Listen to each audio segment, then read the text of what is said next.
नमस्कार. आजीने सुधाकरला चावी देताना मीराने पाहिलेलं असतं.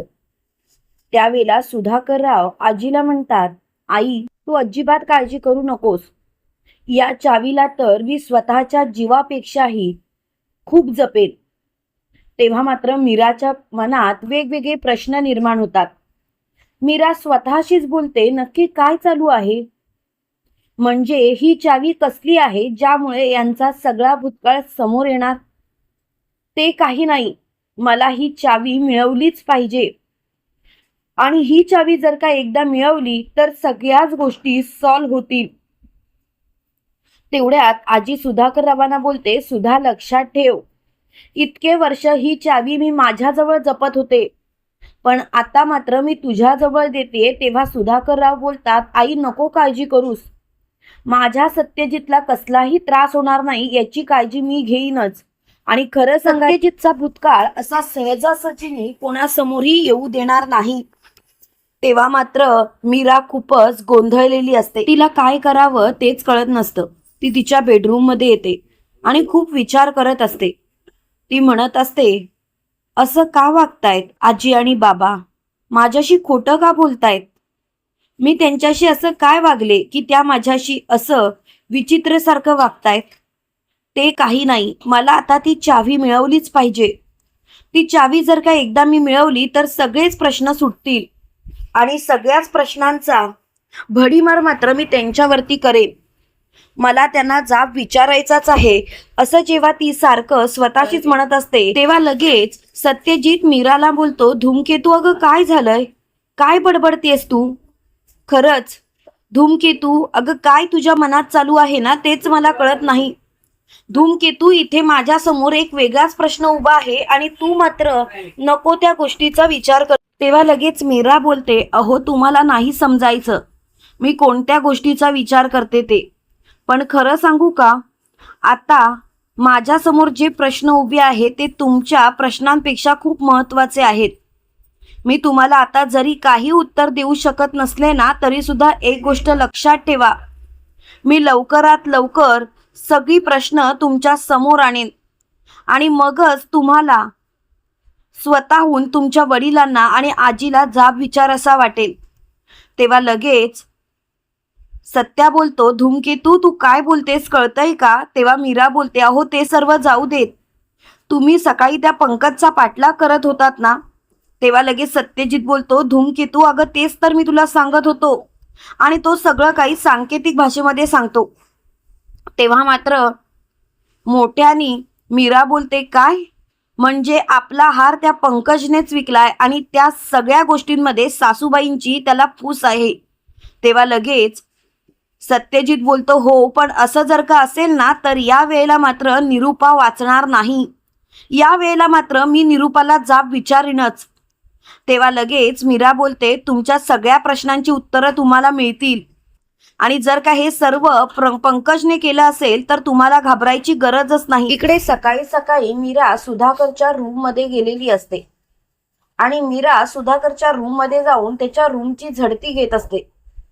झडती घेत असताना मीराला ती चावी सापडते आणि ती जेव्हा चावी मीराच्या हाती लागते तेव्हा मीरा बोलते, बाबा खरंच मला माफ करा. बाबा खरं सांगू का, मला खूप भीती वाटतेय, पण काय करू मी, माझ्याकडे सुद्धा दुसरा पर्याय नाही आहे बाबा. मला या चावीने ते कुलूप उघडावंच लागणार ज्यामध्ये यांचा भूतकाळ आहे. बाबा खरं सांगू, आज मला खूप वाईट वाटतंय, तुमच्या विरोधात जाऊन मला हे सर्व करावं लागतंय, पण काय करू बाबा, तुम्हीच माझ्या समोर पर्यायच ठेवला नाही. आता मात्र मला हा विषय पुढे न्यायचाच आहे आणि सगळं काही सत्य सर्वांसमोर आणायचंच आहे. आणि मीराने ते कुलूप खोललेलं असतं. ते कुलूप खोलल्यानंतर मीराला एक फोटो भेटतो. तो फोटो मिळताच मीरा स्वतःशीच म्हणते, हे काय प्रकरण आहे?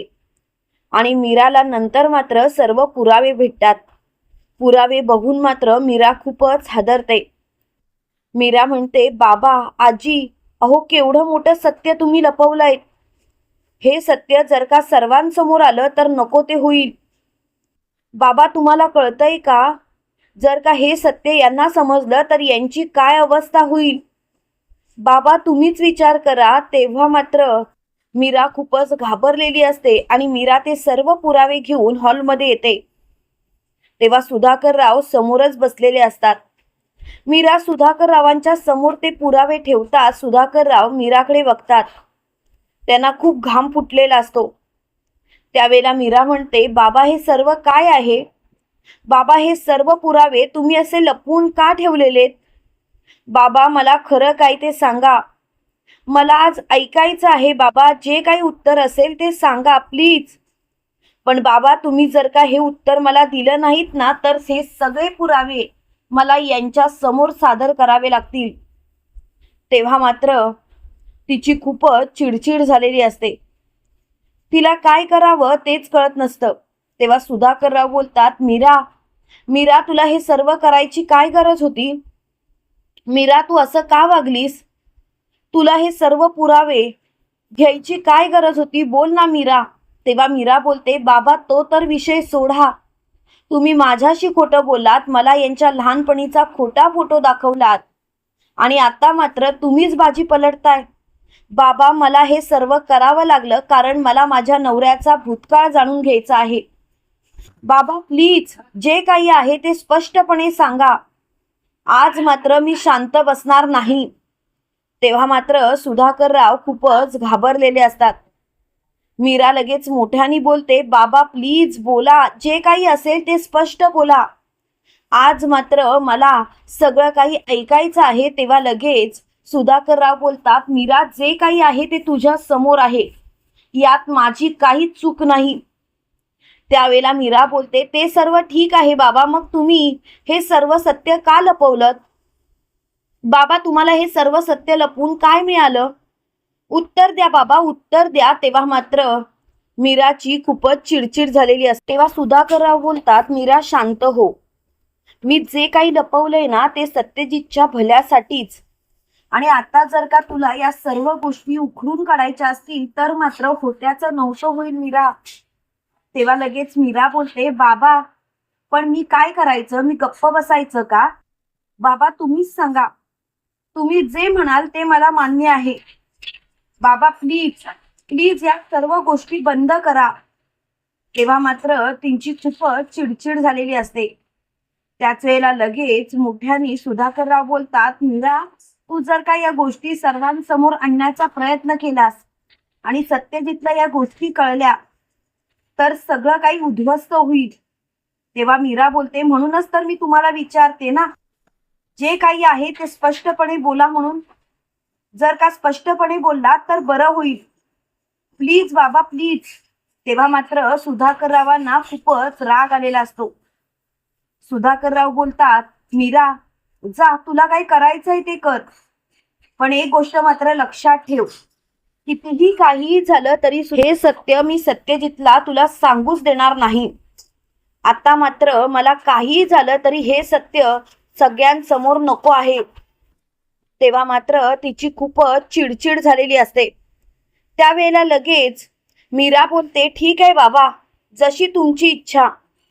तुम्हाला हे सत्य कोणासमोरही नको ना.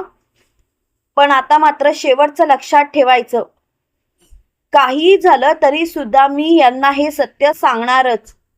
कारण मी यांच्यापासून हे सत्य लपवूच शकत नाही. बाबा तुम्ही खूप चुकीचं वागताय. तुम्ही स्वतःच विचार करा आणि तुम्ही जर का स्वतः विचार केला तर बरं होईल बाबा. तेव्हा मात्र सुधाकरराव तिच्याकडे बघतच बसतात. त्याच वेळेला लगेच आजी तिथे येते आणि आजी मीराला बोलते, मीरा बस. नको त्या गोष्टींकडे लक्ष द्यायची तुला गरज नाही. आणि एक गोष्ट लक्षात ठेव, सत्यजित सुधाकर गायकवाड आहे आणि कायम तो तसाच राहणार. मीरा उगाचच नको त्या गोष्टी उघडत राहू नकोस. आणि काय गरज होती तुला ही चावी शोधायची? मीरा प्लीज आता या सर्व गोष्टी बंद कर.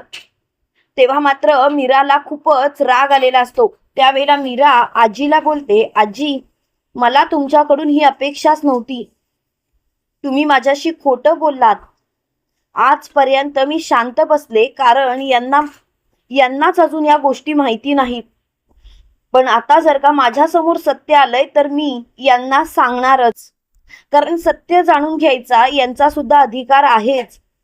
आणि तुम्हाला कळतंय ते सासूबाईंकडून किती अपेक्षा करतात, उगाचच सासूबाईंवरती अवलंबून असतात. आणि मला या गोष्टीचा खूप त्रास होतोय, कारण सासूबाईंना कधीच समजणार नाही त्यांच्या प्रेमाची जाणीव. त्यावेळेला लगेच सुधाकरराव बोलतात, मीरा मी तुझ्यासमोर हात जोडतो. मीरा प्लीज असं नको करूस. मीरा जर का तू असं केलं, सगळं काही त्याला सांगितलंस तर माझा मुलगा तुटेल आणि माझ्यापासून कायमचा दूर होईल.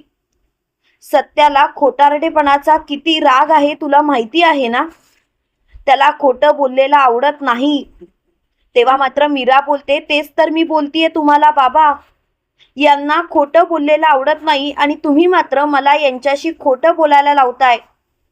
बाबा प्लीज जरा तरी विचार करा. तेव्हा लगेच सुधाकरराव बोलतात, नाही मीरा, जर का घरात शांतता पाहिजे असेल आणि तुला खरंच वाटत असेल की तुझा नवरा सुखी राहावा, आनंदात राहावा, तर हे सत्य त्याच्या समोर येता कामा नये, नाहीतर तो कोलमडून जाईल. तेव्हा लगेच मीरा बोलते, वा बाबा वा, खरंच मानलं पाहिजे तुम्हाला बाबा. शेवटी तुम्ही सुद्धा तुमच्याच भल्याचा विचार करताय. तेव्हा लगेच सुधाकरराव बोलतात, अजिबात नाही मीरा, मीरा मी सत्याच्या भल्याचा विचार करतोय. तेव्हा लगेच मीरा बोलते, असं जर का असेल ना बाबा, तर हे सर्व सत्य त्यांना सांगून टाका, कारण तुमच्याकडे दुसरा पर्यायच नाहीये. त्यावेळेला सुधाकरराव बोलतात, जा मीरा, तुला जो काही निर्णय घ्यायचा आहे तो तू घे, पण मीरा एक गोष्ट लक्षात ठेव, तू हा निर्णय घेतल्यानंतर होणाऱ्या गोंधळाला मात्र तूच सामोरं जायचं, कारण मी मात्र या गोंधळात अजिबात सामील होणार नाही. तेव्हा मात्र सुधाकरराव खूपच चिडलेले असतात. मीरा मात्र त्यांच्याकडे बघतच असते आणि तिथून ती रागाने निघून जाते. मीरा रागाने निघून गेल्यानंतर सुधाकरराव मात्र स्वतःच्या डोक्याला हात मारून घेतात. त्यावेळेला लगेच आजी बोलते, सुधा रे काय केलंस तू हे? तुला कळतंय का सुधा, तुझ्या एका चुकीमुळे काय होऊन बसलंय? सुधा अरे जरा तरी विचार कर, असं का झालंय ते? सुधा अरे तुला ती चावी सांभाळता आली नाही का? माझं चुकलं की ती चावी मी तुझ्या हातात दिली. तेव्हा लगेच सुधाकरराव बोलतात, आई आई प्लीज असा विचार सुद्धा करू नकोस. खरं सांगू का आई, मी सगळं काही नीट सांभाळलं होतं, पण मीराने मात्र ती चावी कुठून शोधून काढली तेच मला माहिती नाही. आई खरंच मला या गोष्टीचा खूप त्रास होतोय. तेव्हा लगेच आजी बोलते, पुरे आता काय करायचं? मीराला तर सर्व सत्य समजलंय. आता तर मीरा शांत बसणार नाही आणि आता मीरा उगाचच गोंधळ घालणार. मला तर खूप भीती वाटते. तेव्हा लगेच सुधाकरराव बोलतात, तू काळजी करू नकोस आई, मीराला आपण समजावलंय म्हटल्यावरती मीरा असा निर्णय घेणार नाही. तेव्हा लगेच आजी बोलते, सुधा सुधा चुकतोयस तू. अरे सुधा तुला काही गोष्टी नाही कळत आहेत. ती मीरा आहे मीरा, ती काहीही करेल, कोणत्याही थराला जाईल. आणि खरं सांगायचं तर या गोष्टीचा तू विचारच केला पाहिजेस. तेव्हा मात्र तिची खूपच चिडचिड झालेली असते. त्याच वेळेला लगेच आजी मोठ्याने बोलते, आता सगळं संपलंय सुधा, तू मीराला एवढा हलक्यात घेऊ नकोस. सुधा तुझं खूप काही चुकतंय, तुला कळतच नाहीये. तेव्हा मात्र सुधाकरराव खूपच चिडलेले असतात. सुधाकरराव मोठ्याने बोलतात, पुरे आता हा विषय संपला, मला या विषयावर वादच घालायचा नाही, मी मीराला समजवेन. तेव्हा लगेच आजी बोलते, नको जाऊस तिला समजवायला, कारण तिची आता चिडचिड झाली आणि ती आता मात्र शांत बसणार नाही. तेव्हा लगेच सुधाकरराव बोलतात, मग काय करायचं? शांत बसायचं आई, काय करायचं बोल ना. तेव्हा लगेच आजी बोलते, आपल्याकडे दुसरा पर्यायच नाही, आपल्याला शांतच बसावं लागेल सुधा, कारण आता सगळं काही संपल्यात जमा आहे. तेव्हा मात्र सुधाकरराव स्वतःच्या डोक्याला हात मारून घेतात.